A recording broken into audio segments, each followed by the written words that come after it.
আমাদের সঙ্গে যুক্ত হচ্ছেন সহকর্মীরা। শুরুতে যাচ্ছি রাজধানীর রমনা থেকে যুক্ত হচ্ছেন সহকর্মী মামুন ইসলাম। মামুন, জ্বালানি তেলের অবৈধ মজুত ঠেকাতে এরই মধ্যে নানা উদ্যোগ নিয়েছে সরকার। এ নিয়ে যারা সাধারণ মানুষ আছেন তারা কি বলছেন? ধন্যবাদ অঙ্কুর আপনাকে। আমি এই মুহূর্তে রয়েছি রমনা যে পেট্রোল পাম্প রয়েছে সে পেট্রোল পাম্পেতে। আমি যদি একটু দেখাতে চাই, আজ সারাদিন কিন্তু আমরা পেট্রোল পাম্পে ছিলাম এবং বিভিন্ন পেট্রোল পাম্প ঘুরে যা দেখতে পারি এখনও কিন্তু প্রত্যেকটি পেট্রোল পাম্পে লম্বা লাইন, এবং আমরা এখন যে পাম্পটিতে রয়েছি সেই পাম্পটিতে কিন্তু তেল শেষ, কিন্তু এখন একটি গাড়ি আনলোড হচ্ছে, এরপরে কিন্তু কিছুক্ষণের মধ্যে তেল দেওয়া শুরু হবে।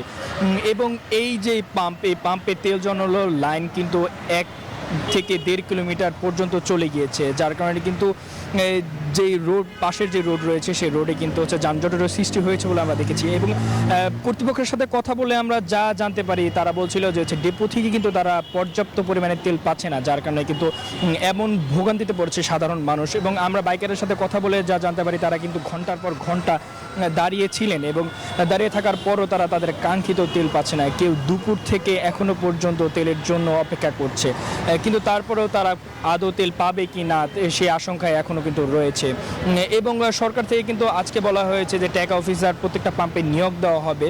তো হয়তো বা আজকে থেকেই প্রত্যেকটা পাম্পে এরকম ট্যাগ অফিসার নিয়োগ দিলে হয়তো বা কিছুটা নিয়ন্ত্রণে আসতে পারে বলে হচ্ছে সকলের ধারণা। এবং সকলে কিন্তু এটাতে বেশ খুশি যে প্রত্যেকটা পাম্পে যদি এভাবে ট্যাগ অফিসার নিয়োগ দেওয়া হয়, আইনের আওতায় আনা হয়, তাহলে কিন্তু অবৈধ মজুত করতে পারবে না বলেও আশা সকলের।